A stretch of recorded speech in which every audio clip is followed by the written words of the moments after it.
Hello and welcome back to my channel.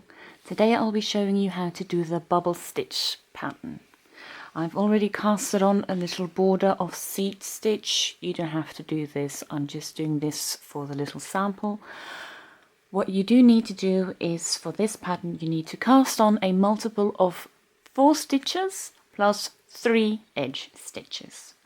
I will, during this tutorial, give you a little rundown of every row that you need to knit. The full description of the written instructions you'll find in the description box, alongside or just below the like button, in case this tutorial helps you out. I'll also give you a chart that I'll display on the screen, in case you're someone like me who prefers to see a chart of how to do a particular pattern. So I'm going to get started on row 1. Important thing to know is that row 1, and then from now on every uneven row, is on the wrong side. So I'm going to start on with row 1. Meanwhile, I'm just going to talk a little bit because it's not that difficult.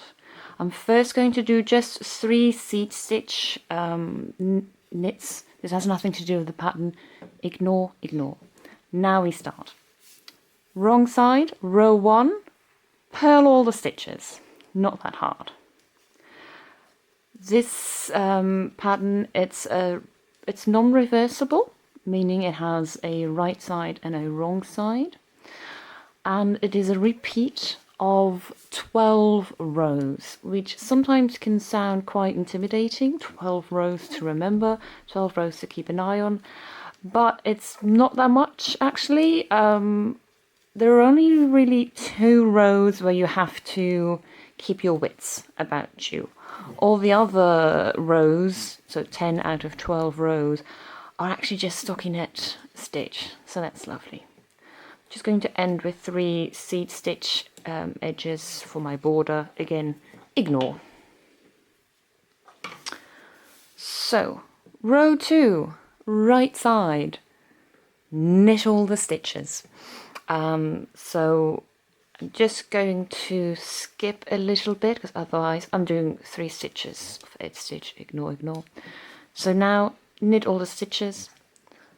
I'm just going to skip through a little bit through the rows because row 1 to row 5 is just plain stockinette. The tricky part is that you start on the wrong side. Stockinette stitch simply means that when you're on the wrong side of your work, you purl every stitch. When you're on the right side of your row, you knit every stitch. So good for a little bit of mindless knitting. Just going to do my 3 border stitches.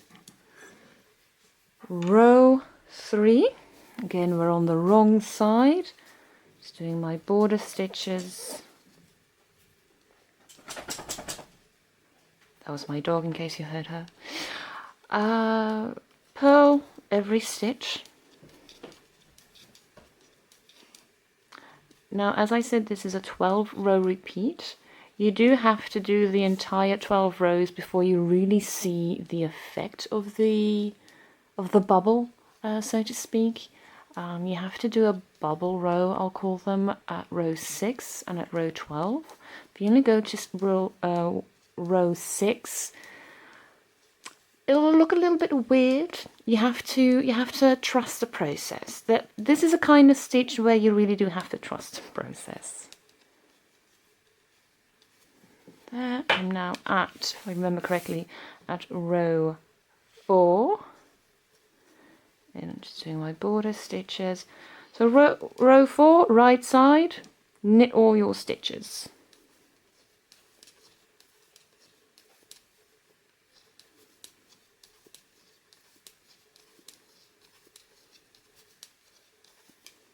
Here's some knitting ASMR for you.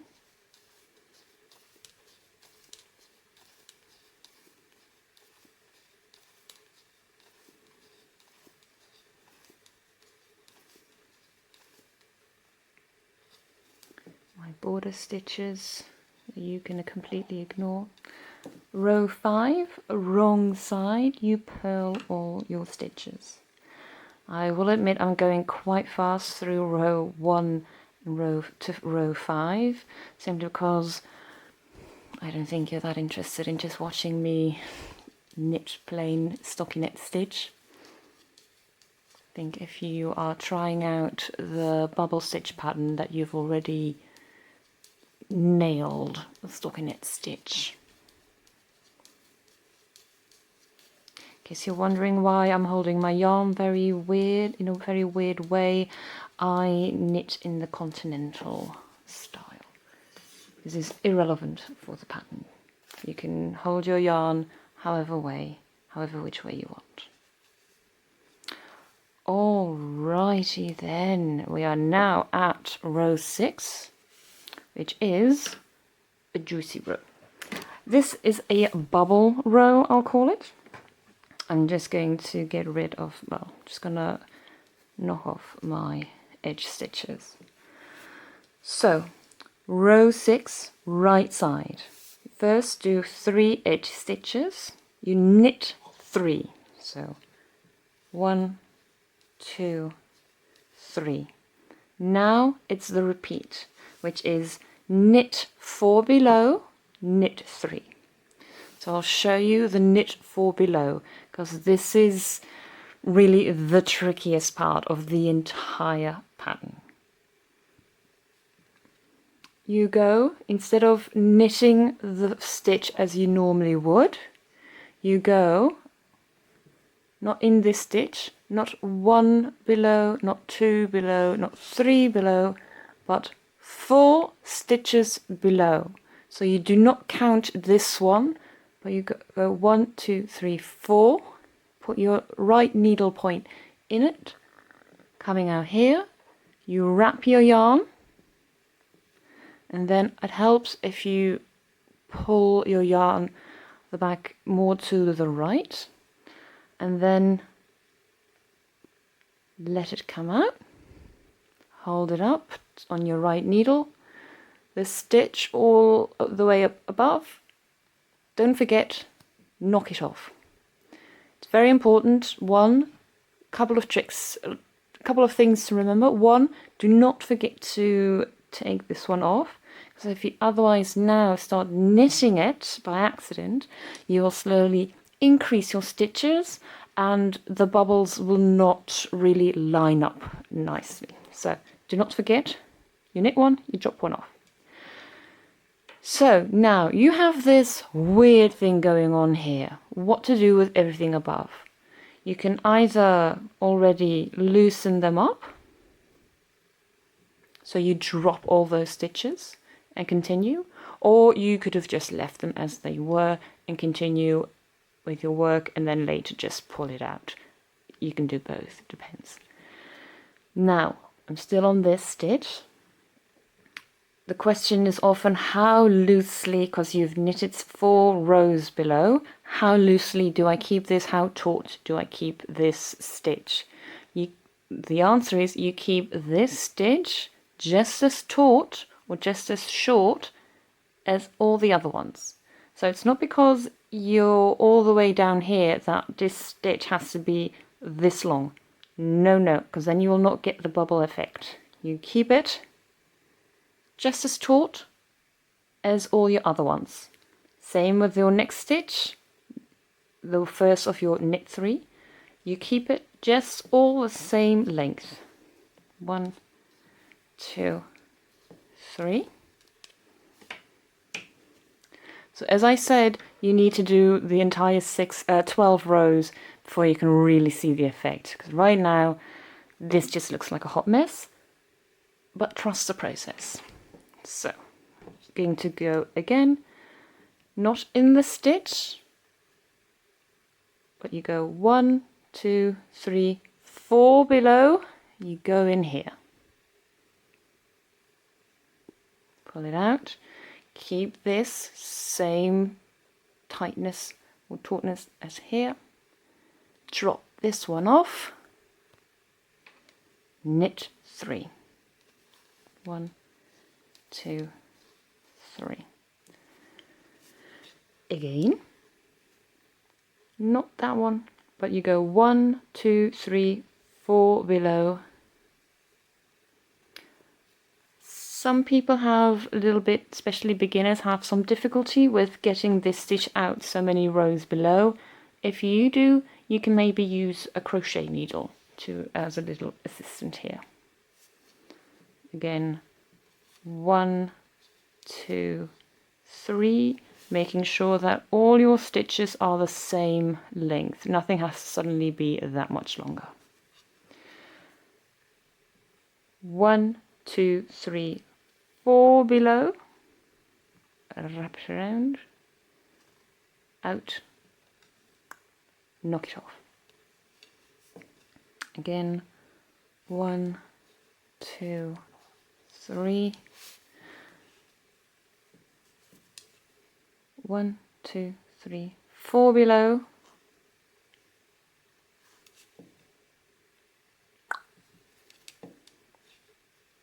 1, 2, 3, and these remaining are just my border stitches.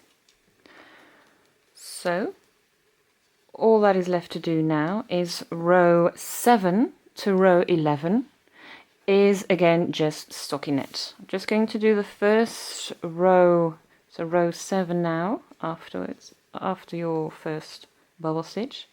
You're going to purl every stitch that you come across. This weird one, you know, where you have all the ones where you can now just pull a little bit.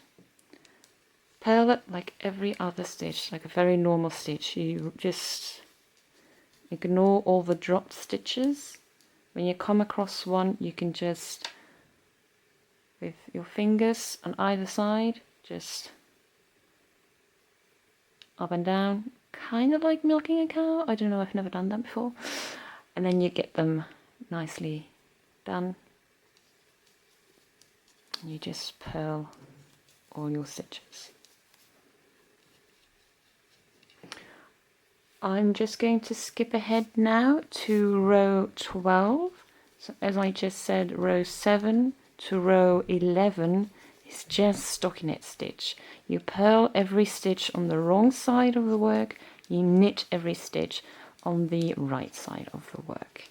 But just to keep this tutorial a little bit shorter and to not bore you, I'm just going to skip ahead to row 12. I will see you in a bit.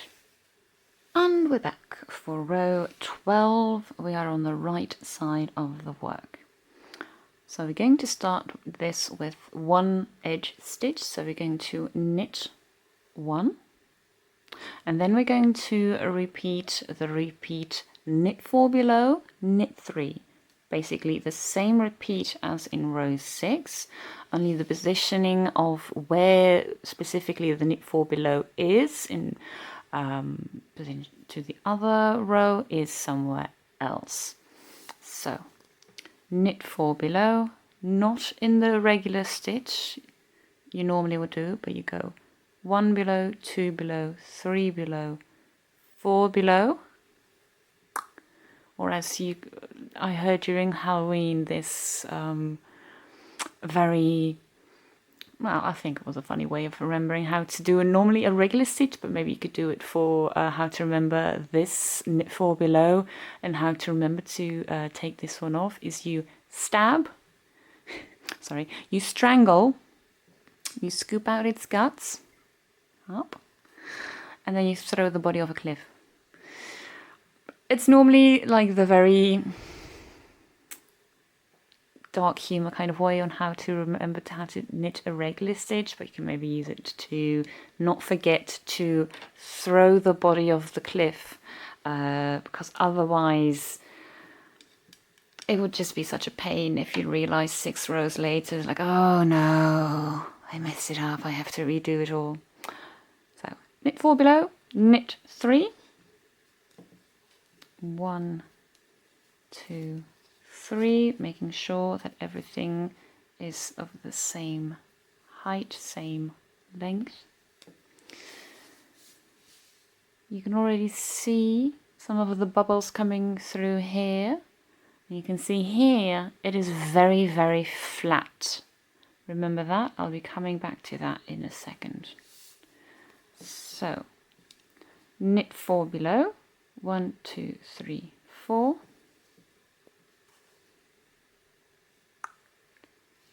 1, 2, 3. If you've already done a few repeats, it's easy to see. But when you're at your knit 4 below, and if you've done it all correctly, your knit 4 below should actually be in the center of the bubble below it. So here was a knit 4 below, and here was a knit 4 below, and so here's a big bubble, and if you go up, this is where your knit 4 below has to be in the next bubble row. So 1, 2, 3, 4. It's one of the little ways that you can check every time you do a new bubble row, like, am I still on track? 1, 2, 3, 4.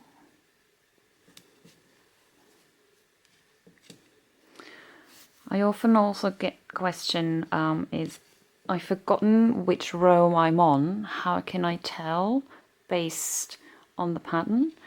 Then you can just tell, for instance, here I've knitted one below here, so that you know, so that this one is a row 6.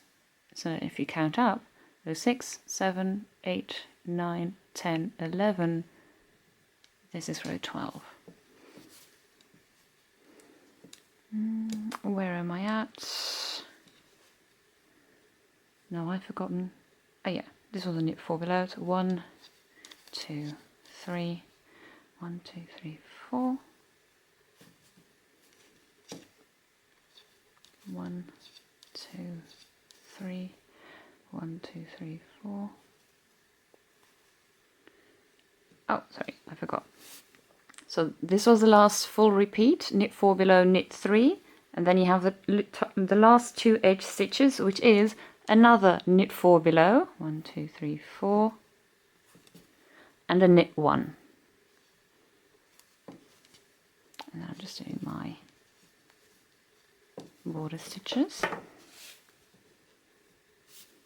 Just going to, can't be bothered to do this during the row itself because it messes up my flow. So you can do this during your row or you can do it afterwards, it doesn't really matter. So this is really coming in nicely, isn't it? So I'm going to continue knitting off screen a little bit more to show you a few more repeats and then let you know when you have to bind off. So I'll be back in a sec. So I've done one more repeat of the 12 rows here and you can really see the bubbles, really nice effect. Just for your information, this is what the back looks like. It has its own charm, So, as I had noted previously, just before you knit a bubble row, those 5 rows below look really, really flat. So what I recommend, if you want to stop your work, if you want to bind it off, I recommend that you do it on like a row 2 or 3 or on a row 8 or 9, in however way you like to bind off your stockinette stitches, because you just bind it off like a regular stockinette stitch. I wouldn't do it on a row 12 or 6 or instead of a row 6 or row 12 you bind off, because then you'll have that really flat edge here. It will really ruin the entire effect.